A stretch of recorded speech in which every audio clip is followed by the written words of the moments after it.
Hello everybody. Now we'll discuss regarding the factor of safety. The word itself indicate it is a safety factor. Now one question arises in our mind, why it is necessary to include the factor of safety in the design calculations. Now all of us know that whatever the design we are carrying out, that is based on the some of the basic assumptions. First assumption is that material is homogeneous and isotropic. What do you mean by the material is homogeneous and isotropic? That is, the properties of material are same in all direction and properties are uniform throughout the material. But this is impossible to have a homogeneous material because there are number of problems are there. Whenever we are going to add some ingredient to the base material, due to the density difference, there may be the precipitation of the heavy particle, there may be the floating of the small lightweight particle, which may not give the uniform strength throughout the material. But for simplification of our calculations, we are assuming that the material is homogeneous, having the uniform properties are there. Now, to accommodate all these things, we need to consider the factor of safety in the calculations. Now, first thing is that while designing, it is necessary to provide a sufficient reserve strength to consider the accident occurring during the working operations. Now, generally, all of us know that the factor of safety will be calculated by using a ratio of failure load divided by the working load or service load. It can be also calculated as failure stress divided by the design stress or allowable stress.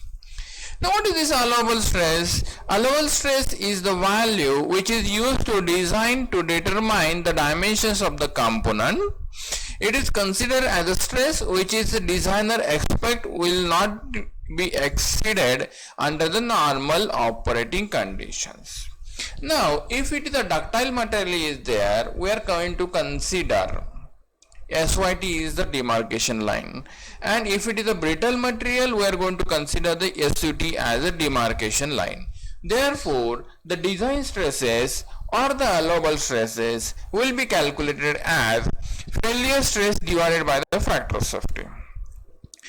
Now, the design stress will be equal to the, that is induced stress in the component, that will be equal to the SUT divided by the factor of safety for brittle type of material under static loading conditions. The word static loading condition is the most important, and again the type of material, that is a brittle material. If it is a ductile material, then it will become SYT.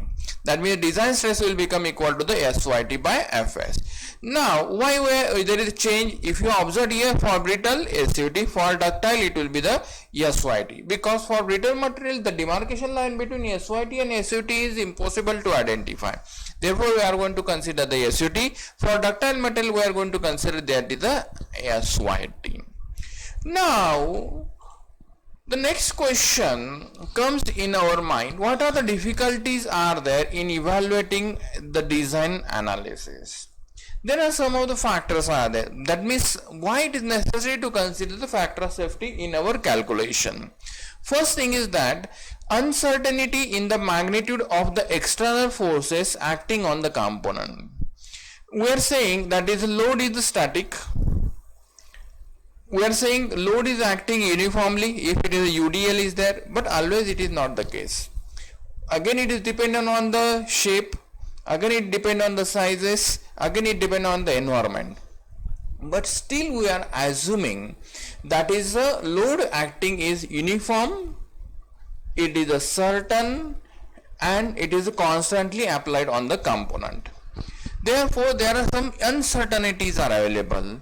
Then second thing is that the variation in the properties of the material. Already I have explained that one.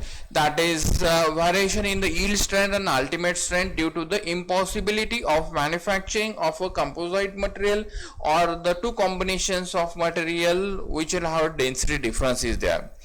Then third one is that variation in the dimensions of the component due to the imperfect workmanship. That is most important thing. Now whenever a materials are being manufactured, okay, whenever the component is being manufactured, the perfection of the worker it also matter.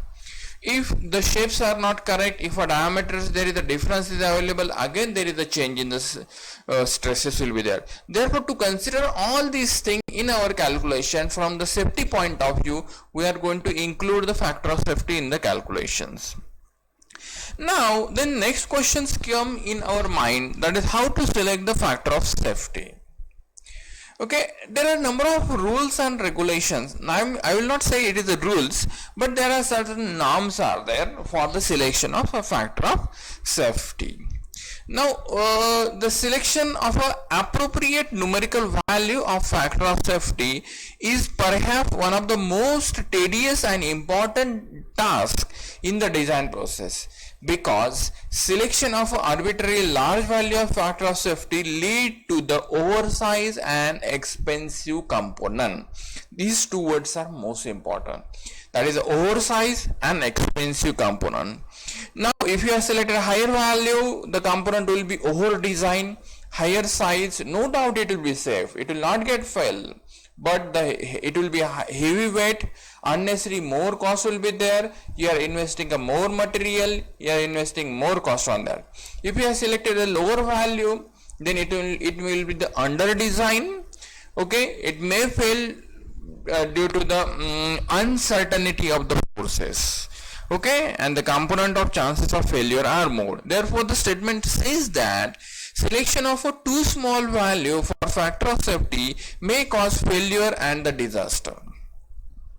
Third thing is that we need to design a strong component but not too strong. Yes, that means we should not design over design or over strain design. It is not expected. We want to optimize the design. Therefore there are some guidelines are there. Now what are those guidelines are there while selection of the factor of safety? Whenever we are going to select a factor of safety, some of the few questions should come in our mind. The first question says, how well do we know about the magnitude and the kind of load? Whether we are certain whether the type of load is a constant, the load will remain same throughout the working operation, whether the directions are remaining same, whether the magnitudes are remaining same, okay, whether the form of the load is going to remain same. That is the one of the question. If it is okay, then go for a factor of safety. Then next one, how well do we know about the material property, that is the percentage elongation, yield strength, ultimate strength, breaking limit, everything, whether we know exactly how we are going to calculate this material property by based on the your UTM test. Now whether the testing is being carried out in the ideal condition, whether the testing is being carried out in the correct condition. If it is everything is correct, then the properties of material will be correct. Now whenever generally we are going to evaluate the material property, these material properties are always evaluated by using three different tests. Carry out the first test, carry out second test and third test, and lastly take the average of these three tests. There will be definitely the variation will be there in three different tests. Whatever the average will be there, that will be considered as a final value. Then third is that is degree of reliability of the material, that is homogeneity, heat treatment, possibility of initial and residual stresses during the heat treatment and manufacturing. That is also one of the biggest problem in the material manufacturing. The residual stresses will create a problem in the identifying the material properties, and these residual stresses may lead to the in the form of a crack. This will propagate the crack, this will initiate the crack, this will start up the crack. Therefore these initial stresses and the residual stresses during which are going to generate in during the hammering operation or heat treatment or during the manufacturing, that is most important, that is the degree of the reliability of the material. That is alternately we can say it is homogeneity. Then next thing is that, are we able to calculate the stresses? You may say that what does this question? Are you able to calculate the stresses? The extent to which the property may change during the use. Already I explained the property. If it is a heat treated material is there, there may be the initial or residual stresses will be there. Now whenever we are going to calculate the stresses, these residual stresses will come into the picture. This will say that is the what are the stresses are available that will create a problem. Therefore the question is that are we able to calculate the stresses correctly?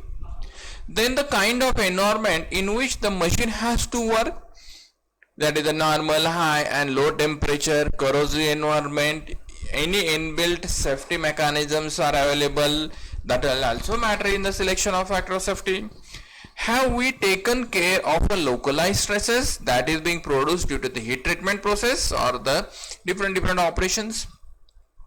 Then cost of failure when it is fail in the running operations, whether it will cost in the human life or the property of where the component is being installed. Okay, what is the production loss is there, whether it is the human loss is there or it is the physical loss is there, that will also matter. Then what is the cost of machine